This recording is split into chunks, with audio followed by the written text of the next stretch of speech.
देखो बच्चों, अभी अपने साझेदारी पीढ़ी का विसर्जन के अंदर थियरी की चर्चा किए थे।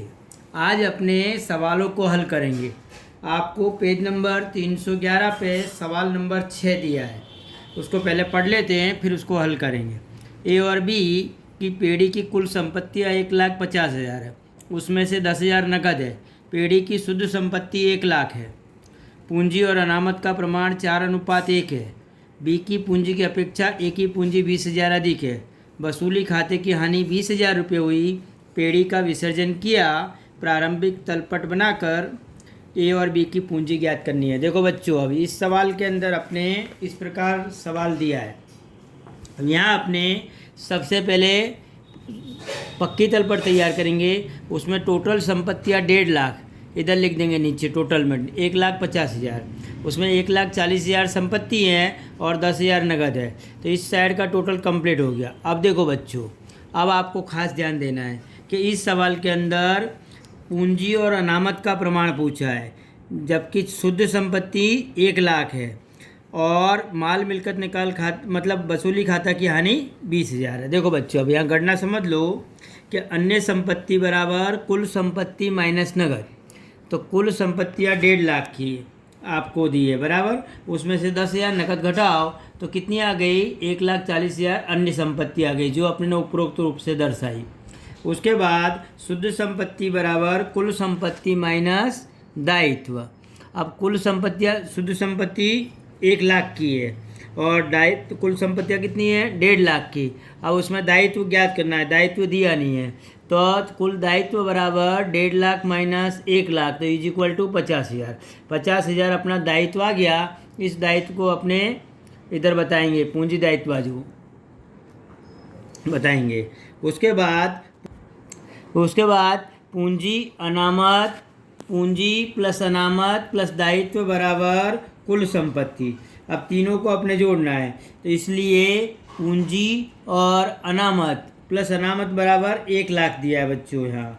अब पूंजी और अनामत का प्रमाण कितना दिया है? 4:1। अब 1,00,000 गुणे 4/5,000, 4/5 यानी पूंजी कितनी आ गई? 80,000। 4:1 था तो 4/5 करेंगे। उसी प्रकार अनामत निकाल लेंगे। अनामत कितना आ गया? 20,000 रुपये। अब इस अनामत को मैंने उपरोक्त पक्की तलपट में 20,000 रुपये दर्शाया बच्चों। अब रह गई पूंजी। अब पूंजी में क्या बोला है उनने कि बी की पूंजी की अपेक्षा ए की पूंजी 20,000 अधिक है। देखो टोटल पूंजी कितनी है बच्चों? 80,000। अब 80,000 में 20,000 पहले घटा दो तो बाकी पूंजी कितनी बची? 60,000। अब 60,000 को दोनों के बीच मैंने बांटा तो ए को कितने मिलेंगे? 30,000। तो बी को भी कितने मिलेंगे? 30,000। परंतु यहाँ अपने पूंजी ए की 20,000 अधिक है, तो 30,000 दोनों को मिले, तो ए की पूंजी ज्ञात करने के लिए 30,000 प्लस 20,000 और जोड़ दो, जो उधर घटाए थे अपने ने ऊपर है, और उसकी पूंजी कितनी आ गई? 50,000। तो यहाँ ए और बी की पूंजी 50,000 और 30,000 बराबर 80,000। इस प्रकार इस सवाल को हल करेंगे बच्चों, और इसको पक्की तलपट बनाकर ही अपने समझाएंगे बच्चों। देखो बच्चों, अगला सवाल है 7वां सवाल। अब देखो इसके अंदर क्या दिया है? प्रश्न नंबर 6 की रकम और प्रारंभिक तलपट पर से वसूली खाता बनाना है बच्चों। जो अपने प्रारंभिक तलपट थी उस पे से ही वसूली खाता बनाना है आपको। अब देखो बच्चों, पहले सर्वप्रथम अपने संपत्तियों को कहाँ ले जाएंगे? वसूली खाते की उधार बाजू। तो अन्य संपत्तियाँ टोटल कितनी? 1,40,000 उस सवाल में अपने बताए थे, उसको बताना है। नगद को नहीं बताना यहाँ, अन्य संपत्तियों को। और वहाँ दायित्व कितना था अपना? 50,000। तो यहाँ दायित्व कितना बता दिया आपने? 50,000। अब देखो बच्चों, अब यहाँ जो सवाल दिया है उसके अंदर दायित्व 50,000 आपने बता दिया, अन्य संपत्तियाँ। अब वसूली खाते की हानि कितनी दी थी? 20,000 दी थी उस सवाल में, वो अपने ने पढ़ा जब। तो 20,000 हानि, उसको दो ए और बी के बीच कितने प्रमाण में बांटे? 1:1 में। तो 10,000 10,000, तो 20,000 यहाँ आ गए बच्चों। अब देखो इसका मतलब यहाँ टोटल आपको ये ध्यान देना है कि 1,90,000 था यहाँ। अब 1,90,000 यहाँ लिखेंगे, और 20,000 आपकी हानि थी और 50,000 आपका दायित्व था। तो डिफरेंस की रकम कितनी आई? 1,20,000। ये अपने यहाँ ज्ञात किया बच्चों, 1,20,000, और वह संपत्तियों का निकाल हो जाएगा 1,20,000। तो देखो फिर से समझो बच्चों, यहाँ अपने टोटल संपत्तियाँ 1,40,000 की पहले उधार बाजू बताएंगे, फिर जमा बाजू दायित्व बताएंगे, उसके बाद वसूली खाते की हानि 20,000 आपने बताई। उसके बाद दायित्व का निकाल किया तो दायित्व का नकद खाते भुगतान कर दिया, तो क्या एंट्री होगी? वसूली खाता उधार नकद खाते से 50,000। अब संपत्तियों का निकाल कितने में किया वो ज्ञात करना है, तो उसको ज्ञात करने के लिए 1,90,000 में से 20,000 ये और 50,000 घटा दो, तो रेफरेंस कितना आया? 1,20,000। इतने में संपत्तियों का निकाल किया होगा, तो इसकी क्या एंट्री हो जाएगी? नकद खाता उधार वसूली खाता से। इस प्रकार अपने यहाँ बताना है बच्चों। समझ के बच्चों? चलो अब 8वां सवाल पे चलते हैं बच्चों। देखो अब 8वें सवाल में क्या दिया है बच्चों? विसर्जन के समय पीढ़ी की कुल संपत्तियां 2 लाख है, जिसमें से चालू संपत्ति 40% है। स्थिर संपत्तियों के 120% रकम मिली, जबकि चालू संपत्तियों की 80% रकम मिली। देखो बच्चों, यहाँ मैंने एक चार्ट बना के आप लोगों को समझाया है। कुल संपत्तियाँ 2 लाख, 2 लाख में 40% चालू संपत्ति, तो कितनी आ गई? 80,000। 2 लाख के 40%, तो बाकी कितनी बची? 60%। तो 60% स्थिर संपत्तियाँ कितनी आ गई? 1,20,000। अब देखो बच्चों, अब इधर निकाल कर रहे हैं। उनने बोला है कि चालू संपत्तियों के 80% उपज होगी, तो 80,000 में से 10,000 तो नकद है बच्चों। कितनी बची चालू संपत्ति? 70,000। और 70,000 के 80% कितने हुए? 56,000। तो चालू संपत्तियों के कितने मिलेंगे? 56,000 बच्चों। और यहाँ जो दिया है इसके 120% मिलते हैं स्थिर संपत्ति। स्थिर संपत्ति आपने ज्ञात की, तो 120% से 1,20,000 के 120% से 1,44,000, तो टोटल कितने मिले? 1,44 और 56। इस प्रकार टोटल मिलेंगी रकम बच्चों। अब देखो यहाँ, अब एंट्री लिखनी है आपको, तो वसूली खाता उधार 1,90,000, क्योंकि 10,000 नकद को नहीं बताते, बराबर ये ध्यान रखना है बच्चों। 70,000 और 1,20,000, ऐसे 1,90,000। स्थिर संपत्ति खाता से 1,20,000 और चालू संपत्ति खाता से 70,000। अब उनका निकाल कितने में किया? 56 और 1,44, यानी 2 लाख हो गए बच्चों। तो नगद ऑब्लिक बैंक खाता उधार 2 लाख और वसूली खाता से 2 लाख। इस प्रकार इस सवाल को अपने बताएंगे बच्चों। अब अपने आगे चलते बच्चों। देखो अब 5वें सवाल के अंदर आपको 12 सवाल दिए और 12 सवाल की आपको रोजनामचा में प्रविष्टि करनी है। वह कैसे करेंगे बच्चों? देखो पहला दिया है कि निम्नलिखित व्यवहारों के पीढ़ी के विसर्जन के संजोगों में होने वाली प्रविष्टियाँ लिखो। अब उसमें पहला दिया है कि पीढ़ी के विसर्जन के समय ख्याति की भाई कीमत 56,000 है और उसकी कोई रकम नहीं मिली बच्चों। अब एक ध्यान रखो, ख्याति की कीमत 56,000 है परंतु उसकी कोई रकम नहीं मिली बच्चों। तो एक ध्यान रखने का, जब कोई रकम नहीं मिले तो उसकी कोई एंट्री नहीं आती, परंतु ख्याति को अपने वसूली खाते ले जाएंगे, उसकी एंट्री करनी है यहाँ आपको। तो क्या एंट्री करेंगे? बस यहाँ अपने जो ख्याति की रकम को वसूली खाते ले जाएंगे, तो वसूली खाता उधार 56,000, ख्याति खाता से 56,000। और दूसरी एंट्री में लिख देने का आपको कि उपज के विषय में कोई लेखा नहीं होगा। यहाँ उपज हुई नहीं है इसलिए कोई लेखा नहीं होगा। इस प्रकार बताएंगे बच्चों। और यहाँ आपको विवरण भी लिख देने का कि ख्याति खाता बंद करके वसूली खाते ले गए, ऐसा विवरण लिख देने का बच्चों। अब देखो बच्चों, दूसरा सवाल दिया है यहाँ कि विसर्जन के समय पक्की तलपट में जमीन मकान 8 लाख और विनियोग 2,000 दर्शाए, उसके क्रम से 9 लाख और 1.5 लाख रुपए मिले। तो सर्वप्रथम तो अपने वसूली खाते ले जाएंगे दोनों संपत्तियों को। तो वसूली खाता उधार 10 लाख, जमीन मकान खाता से 8 लाख और विनियोग खाता से 2 लाख। अब उनके मिले कितने बच्चों? विसर्जन के समय पे उनका निकाल किया तो 10.5 लाख मिले। तो एंट्री क्या हो जाएगी? नकद ऑब्लिक बैंक खाता उधार 10,50,000 और वसूली खाता जो उधार किया था वो क्या कर देना है? जमा 10 लाख। इस प्रकार एंट्री करेंगे और इसका विवरण भी आपको बच्चों लिखना है बराबर कि विसर्जन के समय जमीन मकान और विनियोगों को बंद करके माल वसूली खाते ले गए, पहली एंट्री में। दूसरी एंट्री में क्या लिखोगे कि विसर्जन के समय जमीन मकान और विनियोग की बिक्री से उपज हुई उसके। इस प्रकार आपको दर्शाना है बच्चों। तीसरा सवाल दिया है इसी के अंदर कि पीढ़ी की कुल संपत्तियां 2 लाख है, जिसमें चालू संपत्ति 40% है रोकड़ सहित और चौपड़ा कीमत से उपज हुई। इतना ध्यान रखना बच्चों। देखो अब यहाँ चौपड़ा कीमत से उपज हुई है यहाँ, तो यहाँ पहले सर्वप्रथम तो अपने संपत्तियों को ले जाएंगे बच्चों, परंतु एक ध्यान रखा कुल मिल संपत्ति 2 लाख की है, उसमें नगद कितनी है? 10,000। तो 10,000 को नहीं ले जाने का, 1,90,000 को ले जाएंगे। तो क्या एंट्री करेंगे? वसूली खाता उधार 1,90,000 रुपये, स्थिर संपत्ति खाता से 1,20,000 रुपये और चालू संपत्ति खाता से 70,000। वो कैसे निकाले बच्चों? देखो 40% चालू संपत्ति, तो 2 लाख के 40% 80,000, उसमें 10,000 क्या थी? नगद। नगद को तो ले नहीं गए, तो यहाँ 70,000 बताएंगे और स्थिर संपत्तियाँ 1,20,000 बताएंगे। अब इनका निकाल करते हैं तो चौपड़े कीमत से उपज हुई। चौपड़ा कीमत कितनी है? 1,90,000। तो एंट्री क्या हो जाएगी? नकद ऑब्लिक बैंक खाता उधार 1,90,000, वसूली खाता से 1,90,000। इसका विवरण भी ऊपर की तरह ही आपको दर्शाना है बच्चों। चौथा सवाल दिया है यहाँ आपके 5वें सवाल में। चौथा सवाल कि भाई में ख्याति दर्शाई नहीं है, फिर भी विसर्जन के समय उसकी बिक्री से 50,000 रुपये मिले। देखो ख्याति दर्शाई नहीं है परंतु फिर भी उसकी उपज हुई, तो ख्याति दर्शाई नहीं है, उसको वसूली खाते तो ले नहीं जाएंगे, એટલે एक ही एंट्री करनी है आपको। नकद ऑब्लिक बैंक खाता उधार 50,000, वसूली खाता से 50,000। क्या ख्याति की उपज के 50,000 रुपये मिले, ऐसा भी विवरण में आपको लिख देना है बच्चों। फिर 5वां सवाल दिया इसके अंदर कि लैपटॉप की कीमत 35,000 है, एक साझेदार उसे 25,000 रुपये में ले जाता है। देखो बच्चों, तो 35,000 रुपये को सबसे पहले तो वसूली खाते ले जाने का आपको, तो क्या एंट्री करेंगे? वसूली खाता उधार लैपटॉप खाता से 35,000। अब साझेदार ले जाएगा तो उसकी पूंजी में क्या होगी? कमी, इसलिए पूंजी खाता क्या होगा? उधार। तो साझेदार का पूंजी खाता उधार 25,000, वसूली खाता से 25,000। इस प्रकार इसका लेखा करेंगे बच्चों।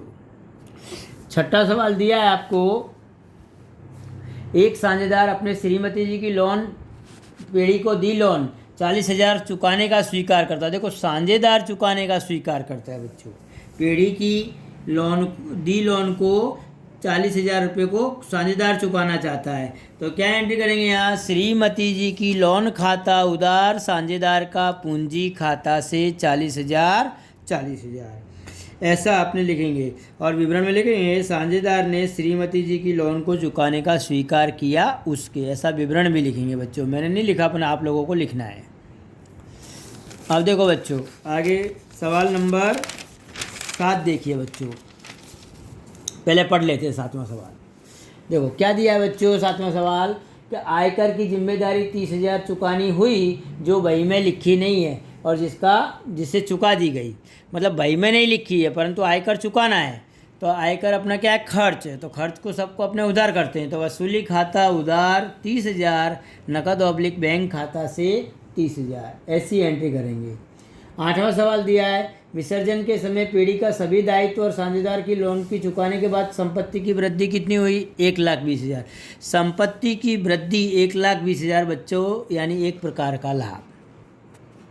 दायित्व में वृद्धि यानी एक प्रकार की हानि। पर यहाँ संपत्ति की वृद्धि हो रही है तो वसूली खाते में कौन सी बाजू? उधार बाजू। तो एंट्री क्या करेंगे? वसूली खाता उधार 1,20,000। अब इस संपत्ति को तीनों साझेदारों के बीच बांट देंगे। अब लाभानी का प्रमाण दिया है यहाँ तो ठीक है, नहीं दिया हो तो समान प्रमाण में, और दिया हो तो उसी प्रमाण में अपने बांटेंगे। तो यहाँ अपने जो संपत्ति है 5:3:2 के प्रमाण में बांटनी है, तो बांटने पे कितनी आ जाएगी? 60,000, 36,000 और 24,000। तो क्या एंट्री होगी? वसूली खाता उधार 1,20,000, ए का चालू ऑब्लिक पूंजी खाता से 60,000, बी का चालू ऑब्लिक पूंजी खाता से 36,000, सी का चालू ऑब्लिक पूंजी खाता से 24,000। इस प्रकार बच्चों अपने करेंगे। अब 9वां सवाल दिया है कि पीढ़ी के विसर्जन के समय यंत्र 2 लाख के बताए, उनकी वही कीमत मिलती है। तो 2 लाख रुपए के यंत्रों को सर्वप्रथम अपने कहाँ ले जाएंगे? वसूली खाते। तो क्या एंट्री करेंगे? वसूली खाता उधार 2 लाख रुपये और यंत्र खाता से 2 लाख रुपये, ऐसी अपने एंट्री करेंगे। और उसकी उपज कितनी हुई बच्चों? उपज दी है यहाँ सवाल के अंदर, देखो पढ़ लेते हैं कि भाई कीमत मिलती है। तो भाई कीमत कितनी थी? 2 लाख। तो नकद ऑब्लिक बैंक खाता उधार 2 लाख रुपये, वसूली खाता से 2 लाख रुपये। इस प्रकार इस सवाल की 2 एंट्रियाँ होंगी, वो आपको बतानी है बच्चों। अब 10वां सवाल, कोई एक साझेदार पीढ़ी के विसर्जन की कार्यवाही करने की जिम्मेदारी को स्वीकार करता है, उसके बदले में उसे पारिश्रमिक के रूप में 20,000 चुकाने का निश्चित किया और पीढ़ी ने उसे खर्च पेटे 12,000 रुपये चुकाए। देखो बच्चों यहाँ 10वें सवाल के अंदर टोटल 20,000 चुकाना है। तो खर्च तो अपने उधार बाजू बताते हैं, वसूली खाते अभी ऊपर भी आया था। तो वसूली खाता उधार 20,000 रुपये। अब यहाँ कितना चुकाया 12,000, तो 12,000 में लिखना है नकद ऑब्लिक बैंक खाता से 12,000, और 8,000 चुकाया नहीं है, मतलब भविष्य में चुकाना है, तो उसके पूंजी खाते क्या हो जाएगा, जमा हो जाएगा। तो साझेदार के पूंजी ऑब्लिक चालू खाता से 8,000। फिर से एक बार बच्चों, 20,000 टोटल खर्च चुकाना है, उसमें 12,000 ही अभी नकद चुकाए, बाकी के भविष्य में चुकाने, पर चुकाने तो है ना बच्चों। तो यहाँ अपने वसूली खाता उधार 20,000, नकद ऑब्लिक बैंक खाता से 12,000 और साझेदार का पूंजी ऑब्लिक चालू खाता से 8,000, इस प्रकार एंट्री करेंगे। अब 11वां सवाल देखो बच्चों, पेड़ी के विसर्जन के समय देनदार 1,20,000 के हैं, लेनदार 60,000 है। एक साझेदार 20% कम कीमत पर देनदार लेकर लेनदारों को भुगतान करता है बच्चों। देखो बच्चों, सबसे पहले तो लेनदार देनदार को वसूली खाते ले जाओ। लेनदार क्या है, दायित्व, तो वसूली खाते में कहाँ आएंगे, जमा बाजू। संपत्ति, देनदार क्या है, संपत्ति, तो वसूली खाते में कहाँ आएंगे, उधार बाजू। तो क्या एंट्री करेंगे, वसूली खाता उधार 1,20,000, लेनदार खाता से 1,00,000, देनदार खाता से 1,20,000। और फिर आपको रिवर्स एंट्री करनी है लेनदारों की, तो लेनदार खाता उधार 60,000, वसूली खाता से 60,000। अब यहाँ सूचना दी है बच्चों कि एक साझेदार 20% कम कीमत से देनदार लेकर लेनदारों को, अब देनदारों को 20% कम कीमत पे लेता है, तो देनदार कितने के थे, 1,20,000 के, तो 20% कीमत कितनी हुई, 24,000, तो 24,000 घटाओ तो कितने आए, 96,000। तो एंट्री क्या हो जाएगी, साझेदार का पूंजी ऑब्लिक चालू खाता उधार 96,000, वसूली खाता से 96,000। अब लेनदारों को तो पूरे भुगतान करेगा, यानी 60,000, क्योंकि देनदारों को 20% कम कीमत पर लेकर लेनदारों को भुगतान करता है, तो लेनदार तो पूरे चुकाए। तो क्या एंट्री हो जाएगी, वसूली खाता उधार 60,000, साझेदार का पूंजी ऑब्लिक चालू खाता से 60,000। यानी इस सवाल के अंदर चारों चार कॉम्प्लिकेटेड एंट्री है बच्चों, और आपको एक एक करके समझना है। और अब अपने 12वें सवाल पे जा रहे हैं बच्चों। देखो अब देखो बच्चों, अब इसमें 5वें सवाल के अंदर 12वां सवाल लास्ट आज के दिन और देख लो। आरबीआई साझेदारों के बीच लाभानी वितरण 3:2:1 के प्रमाण में होता है। निम्नलिखित बाकियों को निपटारा करो। सामान्य अनामत 18,000, लाभानी खाते के उधार बाकी 12,000, कारीगर मुआवजा अनामत यानी फंड 18,000। अब देखो बच्चों, इसमें एक लाभानी खाता की उधार बाकी एक प्रकार की नुकसान है, जबकि सामान्य अनामत और कारीगर मुआवजा अनामत ये दोनों लाभ है, अनामत है मतलब। तो इनका बंटवारा साझेदारों के बीच कर देंगे, कितने प्रमाण में, 3:2:1 के प्रमाण में। तो एंट्री क्या हो जाएगी, सामान्य अनामत खाता उधार 18,000, कामदार दुर्घटना मुआवजा भंडोल अनामत खाता उधार 18,000।